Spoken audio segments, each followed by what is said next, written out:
পৃথিবীর মধ্যে সব জায়গা সমান না, সব জায়গা বা সব স্থান এটা সমান না। কিছু জায়গার মর্যাদা অন্য জায়গাগুলোর চেয়ে বেশি, এবং পৃথিবীর মধ্যে সবচেয়ে মর্যাদাপূর্ণ স্থান হলো মক্কা, আল মসজিদ আল হারাম, বাইতুল্লাহ। এবং অষ্টম হিজরিতে ফাতহে মক্কার পর থেকে আজ পর্যন্ত 1400 বছরের বেশি সময় ধরে এটা মুসলিমদের কাছে আছে, আলহামদুলিল্লাহ। পরবর্তী দ্বিতীয় পবিত্রতম যে স্থান সেটা হলো আল মাদিনা আল মুনাওয়ারা, মসজিদ আল নববী। এবং প্রথম হিজরি থেকে এখনো পর্যন্ত 1400 বছরের বেশি সময় ধরে এটা মুসলিমদের কাছে আছে, আলহামদুলিল্লাহ। কিন্তু তৃতীয় পবিত্রতম যে জায়গা, বাইতুল মাকদিস, আল কুদস, মসজিদ আল আকসা, এটা হলো সম্ভবত মানব ইতিহাসে সবচেয়ে কন্টেস্টেড জায়গা। এটা এমন একটা জায়গা যেটা নিয়ে বারবার দ্বন্দ্ব, সংঘাত, যুদ্ধ, প্রতিরোধ, বিপ্লব হয়ে আসছে। বাইতুল মাকদিস নিয়ে 200 বছর সময় ধরে ক্রুসেড হয়েছে, আপনারা জানেন। টানা 200 বছর হয় নাই, থেমে থেমে প্রায় 200 বছর সময় ধরে হয়েছে। লক্ষ লক্ষ, মিলিয়নস অফ মানুষ মারা গেছে, খ্রিস্টান এবং মুসলিম এবং ইহুদি। এবং বারবার এই বাইতুল মাকদিসের ব্যাপারটা মানুষকে তাড়না তৈরি করছে, মানুষকে আর্জ করছে, মানুষকে ড্রাইভ করছে পাশ্চাত্যে এবং প্রাচ্যে। আমি আপনাদের একটা এক্সাম্পল দিই। আপনারা ক্রিস্টোফার কলম্বাসের নাম শুনছেন। প্রথম ইউরোপীয়, ধারণা করা হয় প্রথম ইউরোপীয় যে আমেরিকাতে গেছে, ক্রিস্টোফার কলম্বাস 1400 কত সালে, 92 সালে। এই 1492 সালের শুরুতেই স্পেনে গ্রানাডার পতন হয়, আল আন্দালুসে গ্রানাডার পতন হয়। এবং আলহামরা যে প্রাসাদ ছিল, যেটা মুসলিমদের শৌর্য, বীর্য, শান এবং মানের প্রতীক, এটার চাবি তুলে দেওয়া হয়েছিল স্পেনের রাজা ফার্দিনান্দ এবং রানী ইসাবেলের কাছে। ওই বছরই 1492 শেষের দিকে কলম্বাস বের হয় আমেরিকার জন্য। 1493 সালে কলম্বাস একটা চিঠি লেখে ইসাবেল এবং ফার্দিনান্দের জন্য। সেখানে সে বলে, আমাকে যদি 5 বছর সময় দেন, আমি একটা বাহিনী পাঠাবো, যেই বাহিনীতে 50,000 পদাতিক সেনা থাকবে এবং 5,000 অশ্বারোহী থাকবে, বিশাল বাহিনী। তার পয়েন্টটা হলো যে আমরা আমেরিকাতে এত সম্পদ পাইছি যে এটা দিয়ে আমরা এত বিশাল একটা বাহিনী তৈরি করতে পারবো। কিন্তু এই বাহিনীর উদ্দেশ্য কি? এই বাহিনী কি করবে? এই বাহিনীর উদ্দেশ্য হলো, তার চিন্তা ছিল যে এটা জেরুজালেম আবার দখল করবে। অর্থাৎ কলম্বাস আমেরিকাতে গেছে, সেই জায়গাতেও সে চিন্তা করতেছে যে সে কীভাবে জেরুজালেমকে দখল করবে। এইভাবে বারবার এই চিন্তা প্রাচ্য এবং পাশ্চাত্যের মানুষকে তাড়িত করছে। এবং এখানে একটা সিম্বলিক ব্যাপার আছে, দেখেন, যে ক্রিস্টোফার কলম্বাস আমেরিকাতে বসে বলতেছিল যে আমি একটা বাহিনী পাঠাবো যেটা দিয়ে আপনি বাইতুল মাকদিস দখল করবেন বা জেরুজালেম দখল করবেন। এবং আজকে আমরা দেখতেছি যখন গণহত্যা হচ্ছে, আগ্রাসন চলতেছে, দখলদারিত্ব চলতেছে, তখন ফিলিস্তিনের সবচেয়ে বড় মিত্রকে ওই আমেরিকা, যে আমেরিকাতে কলম্বাস গেছিল। তো এই যে এত সংঘাত, এই সংঘাত অনেক লম্বা আসলে। সো এই যে এত সংঘাত, এত দ্বন্দ্ব, এত যুদ্ধ বাইতুল মাকদিসকে নিয়ে, এটার কারণটা আসলে কি? এটা নিয়ে আমাদের দেশে আমি কয়েকদিন আগে দেখলাম যে একজন বলতেছে যে ফিলিস্তিনের যে সংঘাত, এটা হলো পুঁজিবাদের সংঘাত এবং এটা হলো যে সাম্রাজ্যবাদী আগ্রাসনের কারণে হচ্ছে, এটা ধর্মীয় কারণে না। আবার অনেকে বলে যে এটা হলো জমি নিয়ে একটা সংঘাত, মাটি নিয়ে সংঘাত। একটা মাটি, জমির উপরে দুজনের দাবি আছে, সহজ কথা। এবং আনফর্চুনেটলি মুসলিম উম্মার অনেক বিখ্যাত বক্তা আছে, নাম বললে আপনারা সবাই চিনবেন, তাদেরও এরকম বক্তব্য আছে যে ইহুদিদের সাথে আমাদের যে সংঘাত, এটা কোনো আকাইদি সংঘাত না, এটা মাটি নিয়ে সংঘাত, জমি নিয়ে সংঘাত। ব্যাপারটা আসলে এরকম কিনা? অবশ্যই রাজনৈতিক এখানে ভূমিকা আছে, অবশ্যই পুঁজিবাদের ভূমিকা আছে, অবশ্যই সাম্রাজ্যবাদী আগ্রাসনের ভূমিকা আছে, এগুলো সবই সত্য। কিন্তু এগুলোকে চালিত করে কি? এগুলোর পেছনে কি?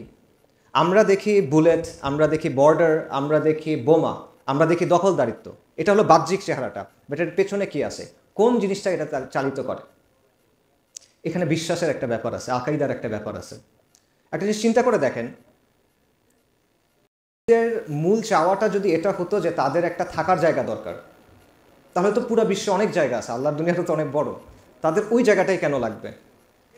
এবং তাদেরকে কিন্তু প্রস্তাব দেওয়া হয়েছিল, অনেকগুলো প্রস্তাব তাদের দেওয়া হয়েছিল। 1903 সালে ফর এক্সাম্পল ব্রিটিশদের পক্ষ থেকে একটা প্রস্তাব দেওয়া হয়েছিল। আজকে যে জায়গাটাকে আমরা কেনিয়া এবং ইউগান্ডা বলি, এই জায়গাটাতে প্রায় 5,000 বর্গ মাইলের মতো একটা জায়গা প্রস্তাব করা হয়েছিল কংগ্রেসকে, যে তোমরা এই জায়গায় যেয়ে থাকো। তারা এটা প্রত্যাখ্যান করছে। এরকম আরও প্রস্তাব ছিল। আমেরিকাতে, সাউথ আমেরিকাতে, আফ্রিকাতে, আলাস্কাতে, নানা জায়গাতে এরকম প্রস্তাব দেওয়া হয়েছিল যে তোমরা যদি চাও যে ইহুদিদের একটা আলাদা বাসস্থান হোক, তাদের একটা আলাদা রাষ্ট্র হোক, এরকম জায়গায় গিয়ে করো। কিন্তু তাদের ফালাস্তিনই লাগবে, এটা কেন?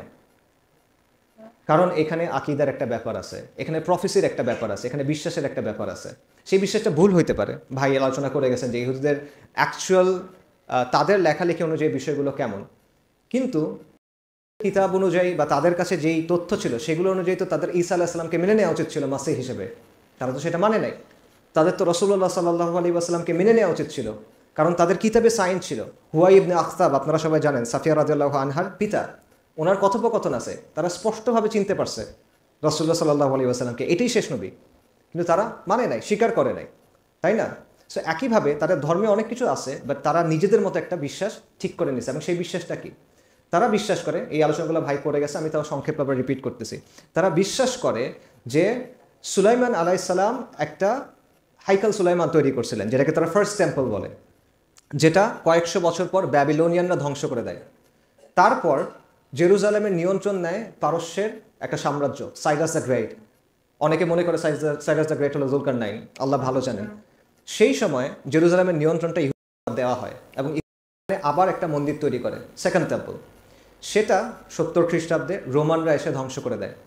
তারপর থেকে আজ পর্যন্ত জাতির মধ্যে এই টেন্ডেন্সিটা আছে যে তারা আবার সেই মন্দির বা হাইকাল সুলাইমান পুনর্নির্মাণ করবে, তারা তৃতীয় মন্দির পুনর্নির্মাণ করবে। এবং কোন জায়গায় তারা এটা নির্মাণ করবে, এই যে জায়গাটা, সেটা যদি তারা তানাখ থেকে দেখে, তারা বলে এটা হলো জায়ন, এবং জায়ন হলো বাইতুল মাকদিস। তারা ওই জায়গায় এটা তৈরি করতে চায় যে জায়গায় আজকে মসজিদ আল আকসা আছে, যেখানে ডোম অফ দ্য রক আছে, কুব্বাতুস সাখরা আছে, সেই জায়গাতে তারা এটা করতে চায়।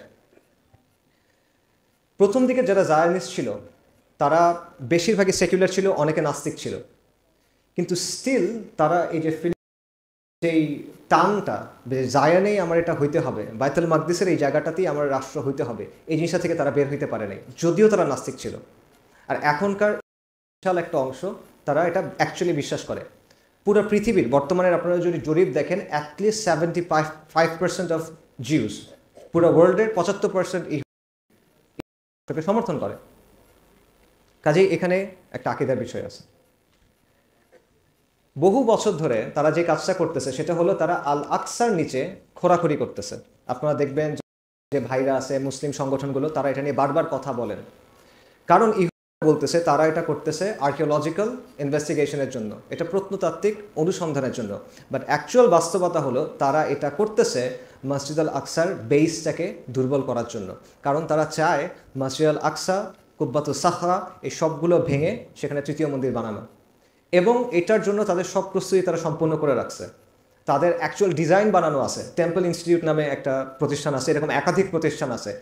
ওইখানে যেই হাইকাল পুনর্নির্মাণ করা হবে বা তৃতীয় মন্দির নির্মাণ করা হবে, সেটা ডিজাইন তারা ফাইনালাইজ করছে। সেখানে যে পুরোহিতরা আচার অনুষ্ঠান পালন করবে বা র্যাবাইরা, তাদের পোশাক কী হবে সেই ডিজাইন তারা তৈরি করছে। যেই ধরনের পানপাত্র ইউজ হবে, ঝাড়বাতি ইউজ হবে, সোনার অলংকার ব্যবহার করা হবে, প্রত্যেকটা ডিজাইন তারা করে রাখছে। এবং আপনারা জানেন, এটা আপনারা গত 24 সাল থেকে অনেক খবর দেখছেন যে তারা রেড হেফার নিয়ে আসতেছে, লাল গরু। কেন? ভাই একটাকে বলে গেছেন, তাদের ধর্ম মতে তারা এখানে ঢুকতে পারে না বৈধভাবে, বিশুদ্ধ মানে তারা যে অবস্থায় আছে এই অবস্থায় ঢুকতে পারবে না, তারা নিজেদেরকে বিশুদ্ধ করে ঢুকতে হবে। এবং সেই বিশুদ্ধ হওয়ার উপায় হলো ওই রেড হেফার, একটা নির্দিষ্ট ধরনের গরু, সেটাকে জবাই করে সেটাকে পুরায় ছাই দিয়ে নিজেদেরকে পরিষ্কার করতে হবে, এটা তারা বিশ্বাস করে। এবং এই জন্য আপনারা নিশ্চয়ই খবরগুলো দেখছেন যে তারা আমেরিকা থেকে এবং বিভিন্ন জায়গা থেকে, অস্ট্রেলিয়া থেকে প্রবাবলি, বিভিন্ন এরকম স্পেশাল গরু নিয়ে গেছে, রাইট? তারা এই বিষয়গুলো বিশ্বাস করে এবং তারা মনে করে যে টেম্পল তৈরি হবে, তারা এখানে কুরবানি শুরু করবে, কিংডম অফ ইসরায়েল প্রতিষ্ঠিত হবে এবং এখানে মাসিহ আসবে। এবং তারা যে মাসির জন্য অপেক্ষা করতেছে সেটা হল আল মাসিহ আদ-দাজ্জাল। তারা প্রকৃত যে মাসিহ, সত্য মাসিহ ঈসা ইবনে মারইয়াম আলাইহিস সালাম, তাকে প্রত্যাখ্যান করছে, তাকে মিথ্যাবাদী অপবাদ দিছে, এবং তারা মিথ্যা মাসির জন্য অপেক্ষা করতেছে। কাজেই এখানে বিশ্বাসের ব্যাপারটা আছে। আরেকটা এক্সাম্পল দেখেন, এই জিনিসটা ভাই বলে গেছেন তাই আমি সংক্ষেপে বলতেছি। জায়নিজম যেটা বলে, মানে খ্রিস্টানদের মধ্যে যারা জায়নিস্ট, এরা কট্টর জায়নিস্ট, তারা এটা বিশ্বাস করে। কেন? কারণ তারা মনে করে যে রাষ্ট্র যত শক্তিশালী হবে, যত সম্প্রসারিত হবে, তত সেকেন্ড কামিং কাছে আসবে। সেকেন্ড কামিং মানে তারা বিশ্বাস করে ঈসা আলাইহিস সালাম ফিরে আসবেন, যা সত্য, আমরা বিশ্বাস করি। তো তারা মনে করে যে যদি শক্তিশালী হয়, সম্প্রসারিত হয়, তাহলে এটা কাছাকাছি চলে আসবে। মানে বেসিক্যালি তারা ইয়াউমুল কিয়ামাকে কাছে আনতে চায়, রাইট? এই টাইপের একটা জিনিসে তারা বিশ্বাস করে। আমেরিকার ইভাঞ্জেলিক্যাল যে খ্রিশ্চানরা আছে, তারা অত্যন্ত শক্তিশালী একটা লবি হিসেবে কাজ করে পক্ষে। আমেরিকার রাজনীতিতে রিপাবলিকানদের বড় একটা অংশ খ্রিশ্চান জায়নিজমে বিশ্বাস করে, ডেমোক্রেটদের সিগনিফিকেন্ট একটা অংশ এটাতে বিশ্বাস করে।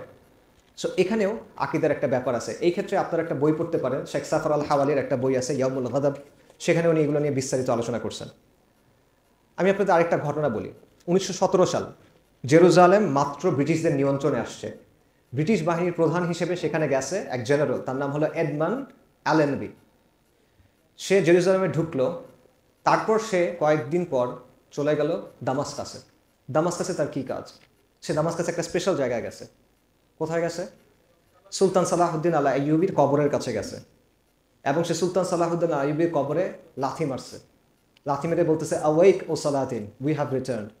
সালাউদ্দিন ওঠো, আমরা ফিরে আসছি। কারা ফিরে আসছে? ক্রুসেডাররা ফিরে আসছে। তার বক্তব্য হলো আমরা ক্রুসেডাররা ফিরে আসছে। এই একটা কথার মধ্যে, এই 2 লাইনের কথার মধ্যে শতাব্দীর ওজন আছে, ইতিহাসের ওজন আছে। সে বেসিক্যালি বলতেছে মুসলিমরা আমরা ফিরে আসছি, আমরা ক্রুসেডাররা ফিরে আসছি, তোমাদের যে এটা ছিল এটা আমরা আবার দখল করে নিছি, কি করবা করো। সো এই সব কিছুর পেছনে কি আছে? বিশ্বাস আছে, আকিদা আছে। সো এটা আকিদার একটা দ্বন্দ্ব, এটা বিশ্বাসের একটা দ্বন্দ্ব। এটা শুধুমাত্র রাজনীতি বা সাম্রাজ্যবাদের বিষয় না। অবশ্যই এই ব্যাপারগুলো এখানে ফ্যাক্টর ইন করে, বাট এগুলোই একমাত্র বিষয় না। এবার আমাদের জায়গা থেকে দেখেন, আমাদের জায়গা থেকে মসজিদ আল আকসা, এটার গুরুত্ব কেন? এটার অনেকগুলো গুরুত্ব আছে, নানা কারণ আছে। আমি সংক্ষেপে কয়েকটা বলতেছি। প্রথম কারণ, আবু যর রাদিয়াল্লাহু আনহু থেকে হাদিস আছে, বর্ণিত আছে যে তিনি রাসূলুল্লাহ সাল্লাল্লাহু আলাইহি ওয়াসাল্লামকে জিজ্ঞেস করছেন, এই দুনিয়াতে তৈরি হওয়া প্রথম মসজিদ কোনটা? রাসূলুল্লাহ বলছেন বাইতুল্লাহ, আল মসজিদ আল হারাম। তারপরের মসজিদ কোনটা? মসজিদ আল আকসা। এবং উলামায়ে কেরাম এটা নিয়ে আলোচনা করতে গিয়ে বলছেন যে এই মসজিদ তৈরি করছিলেন ইদার মালাকরা, ফেরেশতারা, অথবা আদম আলাইহিসসালাম, অথবা ইব্রাহিম আলাইহিসসালাম, এবং পরবর্তীতে সুলাইমান আলাইহিসসালাম, হাইকেল সুলাইমান তৈরি করছেন এখানে। 2 নম্বর কারণ আল আকসার সিগনিফিকেন্সের, নবীদের সিলসিলা। বাইতুল মাকদিস অ্যাকচুয়ালি তাওহীদের ভূমি। বাইতুল মাকদিস নবীদের ভূমি। এইখানে দাউদ আলাইহিস সালামের মিহরাব ছিল। এইখানে জাকারিয়া আলাইহিস সালামকে পুত্র সন্তানের সুসংবাদ দেওয়া হয়েছিল, ইয়াহিয়া আলাইহিস সালামের। এখানে মারিয়াম আলাইহিস সালামের মিহরাব ছিল। এই বাইতুল মাকদিসে সাইয়্যিদনা ঈসা ইবনে মারিয়াম আলাইহিস সালাম, তার জন্ম হয়েছিল। এবং ইবনু আব্বাস রাদিয়াল্লাহু আনহু থেকে একটা বিখ্যাত কল আছে, উনি বলছেন বাইতুল মাকদিস নির্মাণ করছেন আম্বিয়ারা, বাইতুল মাকদিস আবাদ করছেন আম্বিয়ারা, এবং বাইতুল মাকদিসে 1 হাত পরিমাণ এমন জায়গা নাই যেখানে কোনো নবী ইবাদত করেন নাই অথবা কোনো ফেরেশতা এসে দাঁড়ান নাই। এটা হলো বাইতুল মাকদিসের গুরুত্বের আরেকটা বিষয়। তৃতীয় পয়েন্ট, আল ইসরা ওয়াল মেরাজ। বাইতুল মাকদিসের সাথে জড়িত আল ইসরা ওয়াল মেরাজ। নবী সাল্লাল্লাহু আলাইহি সাল্লাম যখন আল ইসরা ওয়াল মেরাজে নিয়ে যাওয়া হয়েছে, সেটা হয়েছে কোথা থেকে? প্রথমে বাইতুল মাকদিস থেকে। আল্লাহ সুবহানাহু ওয়া তাআলা কোরআনে এটা মানে বলছে, সুবহানাল্লাযী আসরা বিআবদিহি লাইলাম মিনাল মাসজিদিল হারামি ইলাল মাসজিদিল আকসাল্লাযী বারাকনা হাওলাহু। মহিমান্বিত তিনি, যিনি তার আবদকে রাতের বেলা মসজিদুল হারাম থেকে মসজিদুল আকসাতে নিয়ে গেছেন, যেই মসজিদুল আকসা বারাকনা হাওলাহু, যেটার সারাউন্ডিংস ব্লেসড। কেন নিছেন? লিনুরিয়াহু মিন আয়াতিনা, তার নিদর্শন সমূহ দেখার জন্য। ইন্নাহু আস-সামিউল বাসীর, আল্লাহ সর্বশ্রোতা সর্বদ্রষ্টা। এবং এখানে কি হয়েছে? ইসরার দিন সাল্লাল্লাহু আলাইহি ওয়াসাল্লাম কারা? আম্বিয়ায়ে কেরাম। আদম আলাইহিস সালাম থেকে শুরু করে ঈসা ইবনে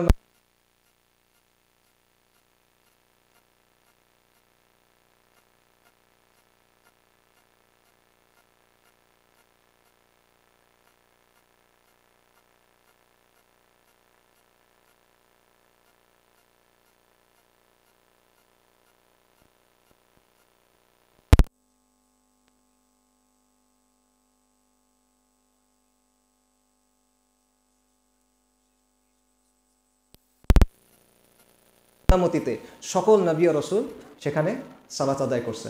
এটা আল আকসার আরেকটা সিগনিফিকেন্স। আল-আকসার আরেকটা সিগনিফিকেন্স, এটা আমরা সবাই জানি, এটা হলো প্রথম কিবলা। যখন থেকে সালাত ফরজ হয়েছে এরপর থেকে হিজরতের প্রায় 16 থেকে 17 মাস পর্যন্ত সম্ভবত রাসূলুল্লাহ সাল্লাল্লাহু আলাইহি ওয়াসাল্লাম এবং মুসলিমরা এই বাইতুল মাকদিসের দিকে মুখ করে সালাত আদায় করছেন। পরবর্তীতে রাসূলুল্লাহ চাচ্ছিলেন এটা পরিবর্তন হয়ে যাক, রাসূলুল্লাহ চাচ্ছিলেন মুসলিমদের কিবলা আলাদা হোক, রাসূলুল্লাহ চাচ্ছিলেন সেটা বাইতুল্লাহ হোক। তাই আল্লাহ সুবহানাহু ওয়া তাআলা বললেন ফাওয়াল্লি ওয়াজহাকা শাতরাল মাসজিদুল হারাম, আপনার মুখ আপনি পরিবর্তন করে নেন এই দিকে। সো এটা আরেকটা গুরুত্বপূর্ণ। 5 নাম্বার পয়েন্ট। আচ্ছা, তারপরে সেটা হলো সিংগায় ফু দেওয়া। আমরা জানি যে সিংগায় ফু দেওয়া হবে, সিংগায় কয়েকবার ফু দেওয়া হবে, একাধিকবার ফু দেওয়া হবে। দ্বিতীয়বার যখন ফু দেওয়া হবে তখন কি হবে? পুনরুত্থান ঘটবে, মানুষ উঠে দাঁড়াবে, কবর থেকে উঠে দাঁড়াবে। এটা কোন জায়গা থেকে হবে? আল্লাহ সুবহানাহু ওয়া তাআলা কোরআনে বলতেছেন ওয়াসতামি ইয়াউমা ইউনাদিল মুনাদি, শোনো যেদিন একজন আহ্বানকারী আহ্বান করবে মিন মাকানিন করিব, নিকটবর্তী এক স্থান থেকে। এবং তারপর আল্লাহ বলছেন ইয়াউমা ইয়াসমাউনাস সাইহাতা বিল হক, সেই দিন প্রত্যেকে এক প্রচণ্ড ধ্বনি শুনবে। যালিকা ইয়াউমুল খুরুজ, এটা হলো মাটি থেকে বের হওয়ার দিন। এই আয়াতগুলোর তাফসির দেখেন, তাফসির আত-তাবারি দেখেন, তাফসির আল-কুরতুবী দেখেন, তাফসির ইবনে কাসীর দেখেন। তারা ইবনু আব্বাস রাদিয়াল্লাহু আনহু, কাতাদা রাদিয়াল্লাহু আনহু থেকে বলতেছেন যে ইয়াউমা ইউনাদিল মুনাদি, এক আহ্বানকারী, এই আহ্বানকারীকে ইসরাফিল আলাইহিস সালাম, এবং সে যে প্রচণ্ড আহ্বান করবে মিন মাকানিন কারিব, নিকটবর্তী স্থান থেকে। নিকটবর্তী স্থান কি? বাইতুল মাকদিস।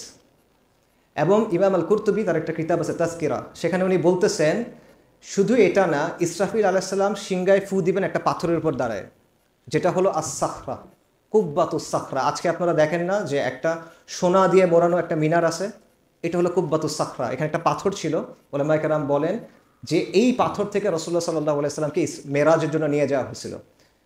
আল কুরতুবী বলতেছেন যে এই পাথরের উপর দাঁড়ায় ইসরাফিল আলাইহিস সালাম সিংগায় ফু দিবেন। সো এটা হলো আরেকটা গুরুত্ব। ফাইনাল আরেকটা গুরুত্ব দেখেন, অনেকগুলো হাদিস থেকে এটা প্রমাণিত, হাদিসগুলো বলতেছি না, সময় নাই, এটা আপনারা অনেকে জানেন আশা করি। শেষ জামানায় মুসলিমদের ঘাঁটি কোন জায়গায় হবে? বাইতুল মাকদিস। ঈসা আলাইহিস সালাম আল মাসিহ আদ-দাজ্জালকে হত্যা কোথায় করবেন? বাব আল-লুদ নামে একটা জায়গা আছে বাইতুল মাকদিসের এখানে। আল মাহদির নেতৃত্বে যে বাহিনী থাকবে সেটা থাকবে এই জায়গাটাতে, এবং এখানে প্রচণ্ড যুদ্ধ হবে। বিখ্যাত হাদিস আছে, আপনারা জানেন, মুসলিম এবং মুসলিমদের মধ্যে প্রচণ্ড লড়াই হবে। পালাইতে থাকবে, তারা গাছ এবং পাথরের পেছনে গিয়ে লুকাবে। তখন গাছ আর পাথর বলবে ইয়া মুসলিম, ইয়া আব্দুল্লাহ, ও মুসলিম, ও আল্লাহর গোলাম, এদিকে আসো। হাদা ইয়াহুদিয়্যু খালফি, আমার পিছনে আছে, ফাতাআল, আসো, ফাকতুলহু, তাকে হত্যা করো। প্রত্যেক গাছ এটা বলবে ইল্লাল গরকাদ, গরকাদ গাছ ছাড়া। কেন? রাসূলুল্লাহ বলছেন কারণ এটা একটা গাছ। সো এই জায়গা থেকে দেখেন বাইতুল মাকদিসের গুরুত্ব কতগুলো, আরও অনেকগুলো বলা সম্ভব, আমি অল্প কয়েকটা বললাম। কাজে অবশ্যই রাজনীতির ভূমিকা আছে, সাম্রাজ্যবাদের ভূমিকা আছে, আগ্রাসনের ভূমিকা আছে, নানা বিষয়ের ভূমিকা আছে, কিন্তু আলটিমেটলি এটা আকীদার লড়াই, এটা আলটিমেটলি দ্বীনের লড়াই।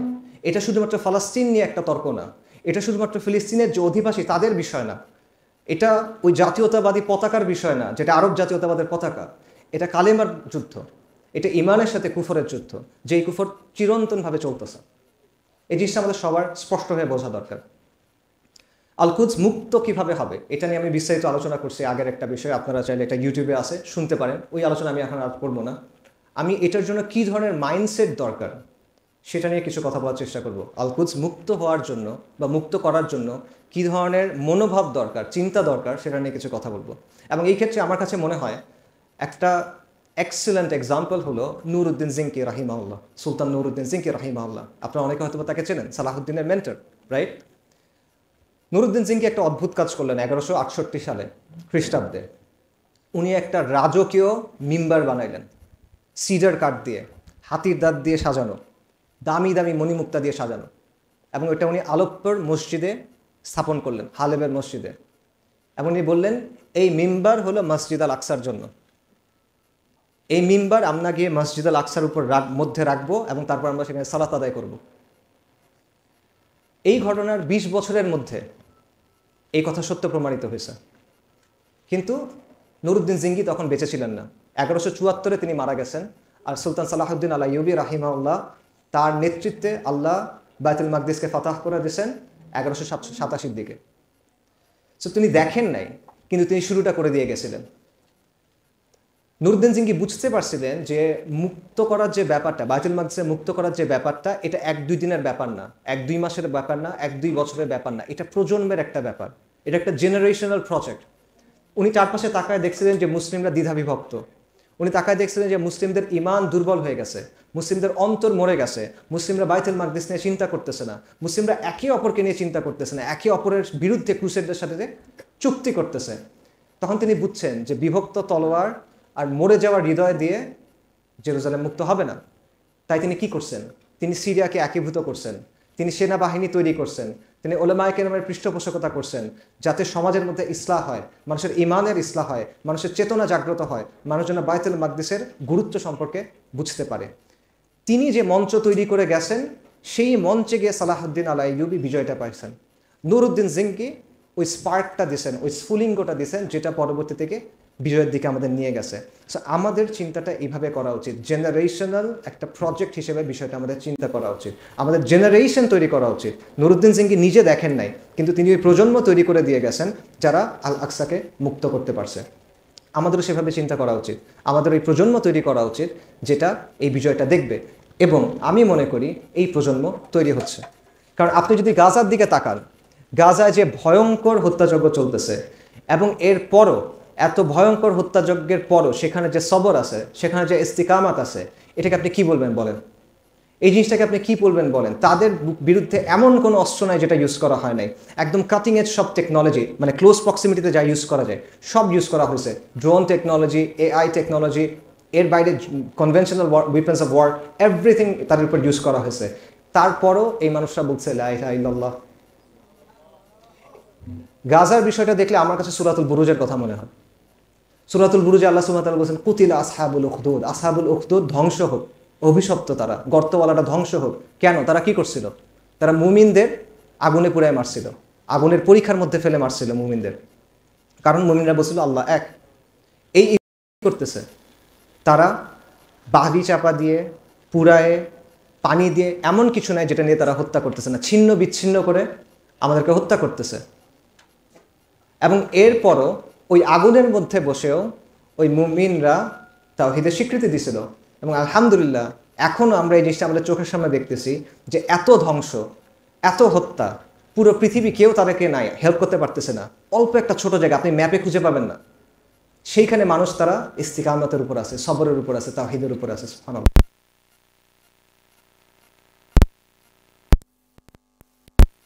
লাহুম আযাবুল হারিক, তাদের জন্য আছে আগুনে পুরানোর শাস্তি। তো এই যে আগ্রাসন, এই যে কুরবানি, এই যে সীমা লঙ্ঘন, নিশ্চিতভাবেই এগুলো একটা পরিণতির দিকে যাবে। আমি কিছুদিন আগে এক ইহুদির স্ট্যাটাস দেখতেছিলাম ফেসবুকে, সে একটা সেকুলার ইহুদি, সে বলতেছিল যেরকম ঘটনাপ্রবাহ চলতেছে আমার কাছে মনে হচ্ছে এটা যে কোনো একভাবে সমাধান হবে। দুইটা ওয়ে আছে, ইদার গাজা পুরোপুরি ধ্বংস হয়ে যাবে অথবা ইসরায়েল পুরোপুরি ধ্বংস হয়ে যাবে, ইসরায়েল রাষ্ট্র থাকবে না। আর আমি নিশ্চিত না কোনটা হবে। ইউরোপিয়ান জিউ, আমেরিকান জিউ, সে এটা বলতেছে। সো এই জায়গায় আমাদের ব্যাপারটা কোত্থেকে আসে? আমাদের আত্মপরিচয়ের অংশ বাংলার মুসলিম বা বাংলার ইসলামের ব্যাপারটা এখানে আসলে কীরকম? ডেফিনেটলি আল আকসা পুরা উম্মার আত্মপরিচয়ের অংশ। এটা ছাড়া আমাদের আকীদা সঠিক হবে না। এই সবই ঠিক আছে, কিন্তু বাংলার ইসলামের এখানে কোনো ভূমিকা আছে কিনা, বা বাংলার মুসলিমদের এখানে কোনো ভূমিকা আছে কিনা, বা আমাদের জন্য এটা কোনো স্পেশাল সিগনিফিকেন্স আছে কিনা, এই জায়গাটাতে আমাদের ওভারঅল টেন্ডেন্সি হলো যে বাংলাদেশের মুসলিমরা ভালো না, বাংলাদেশের মুসলিমরা খারাপ, মুনাফিক, ইত্যাদি ইত্যাদি। আমরা আমাদের কমকে অনেক গালাগালি করি, অতিরিক্ত গালাগালি করি। আমি ঠিক শিওর না দুনিয়াতে আর কোনো কম নিজেদের কমকে এত গালাগালি করে কিনা, আমি দেখি নাই, কিন্তু আমরা প্রচণ্ড গালাগালি করি। আমি এটার সাথে একমত না, বরং আমি মনে করি বাংলায় যে ইসলাম, এটার বেশ কিছু বিশেষত্ব আছে যেটা আপনি অন্য কোথাও পাবেন না, বা খুব কম পাবেন। অন্য কোথাও পাবেন না বলা ঠিক হবে না, খুব কম পাবেন। এটা একটা স্পেশাল স্ট্যাটাস আছে। কেন? আমি আপনার 3টা কারণ বলতেছি। প্রথম কারণ দেখেন, বাঙালি মুসলিম হলো উম্মার মধ্যে 3rd লার্জেস্ট এথনিক গ্রুপ। মানে উম্মার মধ্যে বিভিন্ন জাতিগোষ্ঠীর মানুষ আছে না, 200 কোটি উম্মার মধ্যে বা 180 কোটি, এর মধ্যে 3য় বৃহত্তম জাতিগোষ্ঠী হলো বাঙালি মুসলমান। আর এই বাঙালি মুসলমানের 85 থেকে 90% কোথা থেকে? বাংলাদেশ থেকে। এই জিনিসটা বিস্ময়কর, এই জিনিসটা বিস্ময়কর। এটা আমার কথা না, এটা ইতিহাসবিদদের কথা। কারণ আপনি এই জায়গাটা দেখেন, এই যে বেঙ্গল ডেল্টা, বদ্বীপ যেটা, এই জায়গাটা মুসলিমদের যে সামরিক এবং রাজনৈতিক কেন্দ্র, কখনো এটার সাথে সরাসরি যুক্ত ছিল না। উমাইয়াদের দামাসকাস, আব্বাসীদের বাগদাদ, উসমানীদের ইস্তাম্বুল, সেন্ট্রাল এশিয়াতে বুখারা, সামারখান, কোনোটার সাথে আমাদের কখনো সরাসরি যোগাযোগ ছিল না। আমাদের চারপাশে কি? আমাদের চারপাশে মুশরিক, আমাদের উত্তরে, পশ্চিমে, পূর্বে মুশরিক দিয়ে আমরা পরিবেষ্টিত, একদিকে সমুদ্র। তো এটা কিভাবে সম্ভব? এত ছোট একটা জায়গা, কখনো মুসলিমদের সামরিক রাজনৈতিক কেন্দ্রের সাথে সরাসরি যুক্ত ছিল না, চারপাশে মুশরিক দ্বারা পরিবেষ্টিত এই জায়গাটাতে এত মুসলিম, কত মুসলিম, উম্মার মধ্যে তৃতীয় বৃহত্তম জাতিগোষ্ঠী। এটা কেন? আল্লাহর ফয়সালা। আল্লাহর ফয়সালা কেন? আল্লাহর ফয়সালার পেছনে কোনো হিকমা আছে কিনা, নাকি এটা এমনি এমনি হয়ে গেছে? নাউজুবিল্লাহ, ডেফিনেটলি হিকমা আছে। আরেকটা বিষয় দেখেন, গত 20 থেকে 30 বছর ধরে উম্মার মধ্যে অনেক পরিবর্তনের চেষ্টা হয়েছে, বিদ্রোহের চেষ্টা হয়েছে, লড়াইয়ের চেষ্টা হয়েছে, জিহাদের চেষ্টা হয়েছে, সংঘাতের চেষ্টা হয়েছে, বিপ্লবের চেষ্টা হয়েছে। এর মধ্যে সফল হয়েছে কয়টা? আপনি যদি হিসাব করে দেখেন, গত 15-20 বছরের মধ্যে সিগনিফিকেন্ট 3টা সফলতা আপনি পাবেন। 3টা একই মাত্রার না, এটা আমি আগেই বলতেছি, 3টা একই মাত্রার না, এর মধ্যে কোনোটা বাকিগুলো হচ্ছে উত্তম, কিন্তু 3টা জায়গায় আপনি সফলতা দেখবেন। 1 নাম্বার আফগানিস্তান, এখানে পূর্ণাঙ্গ সফলতা আসছে, আল্লাহর জমিনে আল্লাহর দিন কায়েম হয়েছে, আলহামদুলিল্লাহ। 2 নাম্বার সিরিয়া, সিরিয়াতে একটা বিপ্লব হয়েছে, আহলুস সুন্নাহ ওয়াল জামার হাতে সিরিয়া আসছে, যদিও সেখানে শরিয়া প্রতিষ্ঠিত হয়েছে কিনা এটা এখনো স্পষ্ট হয়ে বলা যাচ্ছে না। 3 নাম্বার বলেন আর কোন জায়গায় পরিবর্তন আসছে? বাংলাদেশ। বাংলাদেশে বিপ্লব হয় নাই, বাংলাদেশে শরিয়া আসে নাই, ডেফিনেটলি আসে নাই, কিন্তু বাংলাদেশে একটা গণ অভ্যুত্থান হয়েছে এবং এক জঘন্য তাগুতের পতন হয়েছে, এবং ভারতের যে হেজেমনি ছিল এখানে, সেই হেজেমনির পতন ঘটছে, এবং ইসলামের জন্য এই জায়গাটা প্রশস্ত হয়েছে কিছুটা। যে অবস্থা ছিল আপনারা এগুলো সব জানেন, আমি আর এটা বলতেছি না, সেই জায়গায় আল্লাহ এটা প্রশস্ত করে দিয়েছেন। এই জিনিসটা উম্মার আর কোনো জায়গায় ঘটে নাই কেন? হিসাব করে দেখেন, উম্মতের মধ্যে 50টার বেশি জাতীয় রাষ্ট্র আছে আজকে, বা 60টার কাছাকাছি অ্যাকচুয়ালি। এতগুলো জায়গার কোনো জায়গায় হলো না, এই 3টা জায়গাতে কেন হলো? এই 3টা জায়গার স্পেশালিটি কি? আপনি যে জায়গাটাকে এত গালি দিচ্ছেন, যেই মাটিটাকে গালি দিচ্ছেন, যেই এলাকার মানুষগুলোকে গালি দিচ্ছেন, আপনার ভাইদেরকে, আপনার কমকে আপনি গালি দিচ্ছেন, এই জায়গাটা এরকম কেন বলেন? এতগুলো জিনিস এখানে কেন মিলতেছে এসে? আল্লাহর ফয়সালা। আল্লাহর ফয়সালা কেন? এটার পেছনে হিকমাটা কি বলেন? এটার পেছনে হিকমাটা আপনার চিন্তা করার দরকার আছে কিনা এটা বলেন। তৃতীয় একটা কারণ বলি, আমাদের গৌরবের যে উত্তরাধিকার, এই অঞ্চলে মুসলিমদের ইতিহাস দেখেন, আমাদের পূর্বপুরুষদের ইতিহাস দেখেন। এই ইতিহাস কোথা থেকে শুরু করবেন? আপনি রংপুরে সাহাবা মসজিদ থেকে শুরু করেন, 70 হিজরিতে বা তার আগে যে মসজিদ তৈরি হয়েছে, সালাফুস সালিনের সময়ের কথা, এখানে মুসলিমরা আসছে, এখানে তাওহীদের দাওয়া হয়েছে। আপনি শাহজালাল থেকে শুরু করেন, হজরত শাহজালাল রাহিমাহুল্লাহ থেকে, শাহপরান রাহিমাহুল্লাহ থেকে, ফকির মজুসার কথা বলেন, অথবা আমাদের সবার আকাবিরদের কথা বলেন, শাহ ওলিউল্লাহ মুহাদ্দিস দেহলভী, শাহ আব্দুল আজিজ দেহলভী, সৈয়দ আহমেদ শাহিদ, শাহ ইসমাইল শাহিদ, আকাবিরা দেওবন্দ, আকাবিরা আহলুল হাদিস, তাদের সবার সংঘাত কী ছিল? হাজি শরীয়তুল্লাহ, মির নিসার আলী তিতুমির, তাদের সবার সংঘাত কী ছিল? কিসের জন্য ছিল, কিসের বিরুদ্ধে ছিল বলেন? তাদের সংঘাত ছিল, তাদের সংগ্রাম ছিল, তাদের লড়াই ছিল, তাদের দাওয়া, তাদের জিহাদ, প্রত্যেকটা জিনিস কিসের জন্য ছিল? আল্লাহর নিজামের জন্য, ইসলামী নিজামের জন্য, আর কুফরি নিজামের বিরোধিতার জন্য। এই তো তাওহীদের জন্য, শিরকের বিরুদ্ধে। এই তো এই যে ইতিহাস, বারবার এই অঞ্চলে আপনার আমার পূর্বপুরুষরা লড়াই করছেন। ভাষার জন্য করেন নাই, জাতীয়তার জন্য করেন নাই, বর্ণের জন্য করেন নাই, জমির জন্য করেন নাই, তারা বারবার ইসলামের জন্য করছেন, এবং তারা বারবার কুফর এবং শিরকের বিরুদ্ধে করছেন। কেন এটা? আল্লাহর ফয়সালা, রাইট? কিন্তু আল্লাহর ফয়সালার পিছনে হিকমাটা কি আমাকে বলেন। আমি ট্রুলি বিশ্বাস করি, আমি এটা আপনাদেরকে উত্তেজিত করার জন্য বা এনকারেজ করার জন্য বলতেছি না, আমার এটাতে তেমন আগ্রহ নাই। আমি এটা ট্রুলি বিশ্বাস করি যে এই অঞ্চলের মুসলিমদের জন্য, এই কম এবং এই মুসলিম কম, এই জমিন এবং এই জমিনের মুসলিম কমের জন্য আল্লাহ সুবহানাহু ওয়া তাআলা উত্তম কিছু রাখছেন। আমি এটা ট্রুলি বিশ্বাস করি। এই জমি এবং এই জমিনের মুসলিম কওমের জন্য আল্লাহ সুবহানাহু ওয়া তাআলা উত্তম কোনো উপসংহার ইনশাআল্লাহ তাআলা রাখছেন, যেই কারণে আপনি এই বিষয়গুলো দেখতেছেন। তো এখানে প্রশ্নটা হলো, আমরা এখানে কি করব, এবং এখানে আল আকসার সংযোগটা কোথায়, রাইট? সো আমরা এখন অনেকগুলো সংকটের মুখোমুখি আছি, আমরা ইতিহাসের একটা সন্ধিক্ষণে আছি, এবং এইখানে আল আকসার গুরুত্বটা আছে, কারণ আল আকসা আমাদের আত্মপরিচয়ের অংশ, এবং আল আকসা হলো উম্মতের সাথে আমাদের সংযোগের মাধ্যম। কেন? প্রথমত দেখেন, আমরা ভৌগোলিকভাবে বিচ্ছিন্ন বাকি উম্মা থেকে, আমরা কিন্তু বিচ্ছিন্ন, আমাদের কোনো ডিরেক্ট কোনো লাইন নাই। সো এই আল আকসা ওই লাইনটা হইতে পারে, মানে রুহানিভাবে বা আপনার সিম্বলিকভাবে ওই লাইনটা, যেটার মাধ্যমে আপনি উম্মার সাথে একত্রিত হচ্ছেন। বাট এখানে আরও কিছু সিগনিফিকেন্স আছে। আমাদের মধ্যে উম্মাবোধটা খুব দুর্বল, এই কমের মধ্যে আমাদের মধ্যে আমাদের যে সংস্কৃতি সেটা ইসলামী সংস্কৃতি থেকে অনেক দূরে। একটা বৈদিক, একটা পৌত্তলিক সংস্কৃতি আমাদের উপর চাপায় দেওয়া হয়েছে হাজার বছরের বাঙালি সংস্কৃতির নামে। সো এটা অ্যাকচুয়াল ইসলাম থেকে অনেক দূরে, এবং একটা সেকুলার প্রগতিশীল গোষ্ঠী এটা আমাদের উপর চাপায় দিছে। তো এই সবগুলো যদি আমরা অতিক্রম করতে চাই, তাহলে আল আকসা একটা শক্তিশালী এবং কার্যকরী মাধ্যম হতে পারে। আল আকসার যে কজটা, আল আকসার যে প্রতিরোধ, সেটাকে যদি আমরা ওন করি, এটাকে যদি আমরা আমাদের সংস্কৃতির অংশ বানাই, এটা নিয়ে যদি আমরা চর্চা করি, এটা নিয়ে যদি আমরা সোচ্চার হই, বিশ্ব দরবারে যদি আমরা দেখাতে পারি যে এই জায়গাটা যার এতগুলো বিশেষত্ব আছে, যেটা তোমাদের মধ্যে থার্ড এথনিক গ্রুপ উম্মার মধ্যে, সেটা আল আকসার ব্যাপারে এতটা সোচ্চার, যদিও তারা আল আকসা থেকে এতটা দূরে, তখন সেটা এই যে দুর্বলতাগুলো আমাদের আছে উম্মার সাথে যুক্ত হওয়ার ক্ষেত্রে, উম্মাটিক কনসিয়াসনেসের ক্ষেত্রে, আমাদের আইডেন্টিটি এবং আমাদের কালচারের ক্ষেত্রে এটা আমাদেরকে হেল্প করতে পারে সেটা অতিক্রম করার জন্য। আল আকসার মাধ্যমে আমরা উম্মার সাথে সংযুক্ত হতে পারি ইনশাআল্লাহ তাআলা। আমি শেষ করি। আমরা মহাকাব্যিক যুদ্ধের সময়ের দিকে আগায় যাচ্ছি। We are entering the age of epic battles. আমরা অলরেডি মহাকাব্যিক কুরবানির সময় আছি। গাজায় যে কুরবানি হচ্ছে এটা কি মহাকাব্যিক কুরবানি না? সিরিয়াতে যে কুরবানি হয়েছে এটা মহাকাব্যিক কুরবানি না? কাশ্মীরে যে কুরবানি হয়েছে, আফগানিস্তানে যে কুরবানি হয়েছে, ইরাকে যে কুরবানি হয়েছে, আরাকানে যে কুরবানি হয়েছে, উইঘুরদের যে কুরবানি হয়েছে, এটা কি মহাকাব্যিক কুরবানি না? সেই কুরবানি হচ্ছে। এরপরে মহাকাব্যিক যুদ্ধের সময় আসবে, এবং সেই প্রেক্ষাপট আপনি সামনে দেখতেছেন, আমরা হয়তো খেয়াল করতেছি না। আমি আপনাদের একটা এক্সাম্পল দিই। 100 বছরের বেশি সময় পর দামাস্কাস আহলুস সুন্নাহ ওয়াল জামার হাতে আসছে। কোন দামাস্কাস এটা? এটা হলো আমিরে মুয়াবিয়া রাদিয়াল্লাহু আনহুর যে রাজধানী, সেই দামাস্কাস। এটা হলো উমাইয়াদের যে রাজধানী, সেই দামাস্কাস। ওই উমাইয়া যারা কুব্বাতুস সাখরা তৈরি করছে আব্দুল মালিক আল মারওয়ানের সময়। এবং দামাস্কাসের আরেকটা বিশেষত্ব আছে, এটা কি বলতে পারেন বলেন দেখি? আল মানারা আল বাইদা, শ্বেত মিনার। রাসূলুল্লাহ সাল্লাল্লাহু আলাইহি ওয়াসাল্লামের হাদিস থেকে এটা আছে যে দামাস্কাসের পূর্ব পাশে ঈসা আলাইহিস সালাম অবতরণ করবেন একটা সাদা মিনারের উপরে। রাসূলুল্লাহ সাল্লাল্লাহু আলাইহি ওয়াসাল্লামের হাদিসে আছে ঈসা আলাইহিস সালামের শরীর জাফরান রঙের কাপড় দিয়ে ঢাকা থাকবে, তার চুলগুলো দেখে মনে হবে চুলগুলো ভেজা, সেখান থেকে যেন পানি পড়তেছে। 2 ফেরেশতার ডানার উপরে উনি হাত রেখে নেমে আসবেন।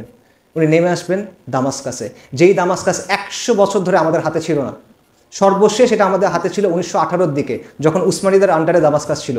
তারপরে ব্রিটিশরা নিছে, ফ্রেঞ্চরা নিছে, নোংরা জাতীয়তাবাদীরা নিছে, নুসাইরিরা নিছে, কুফার মুশরিক নুসাইরিরা নিছে।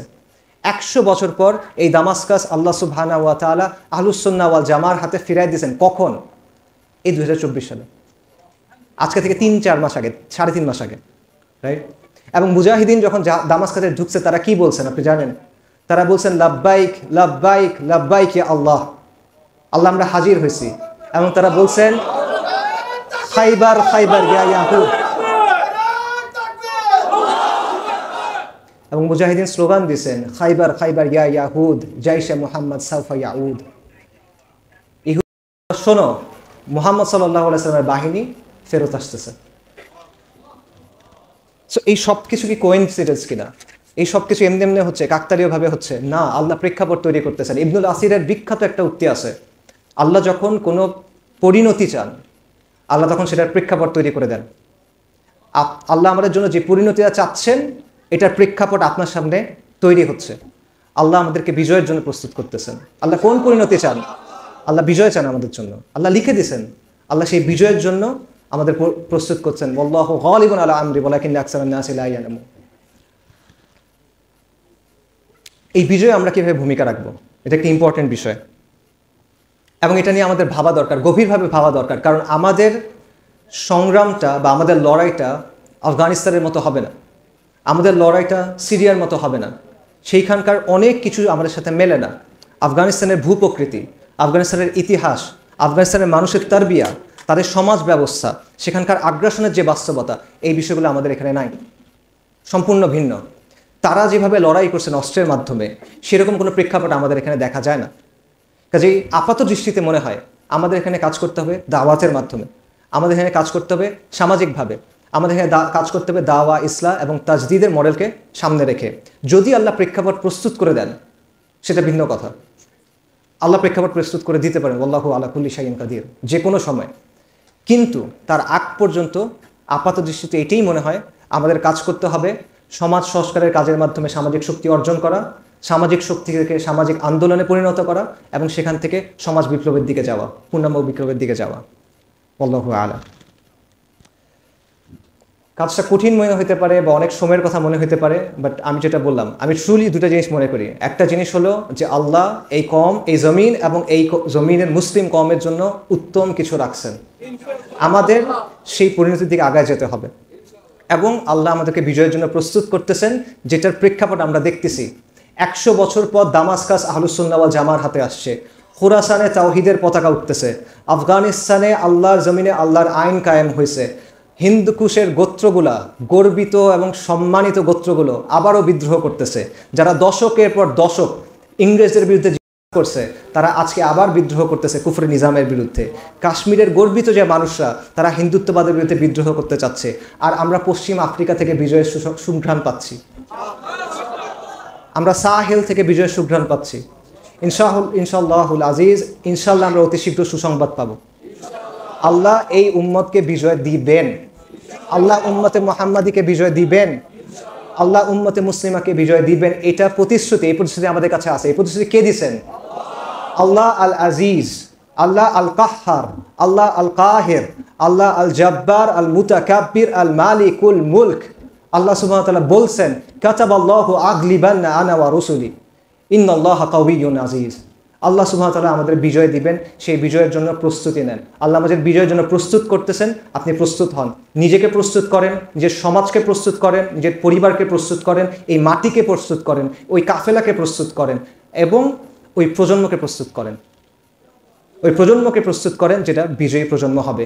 এবং নিশ্চয়ই আল্লাহর প্রতিশ্রুতি সত্য এবং নিশ্চয়ই আমাদের হারানোর কোনো কিছু নাই। ওয়া আখিরু দাওয়ানা আলহামদুলিল্লাহি রাব্বিল আলামিন।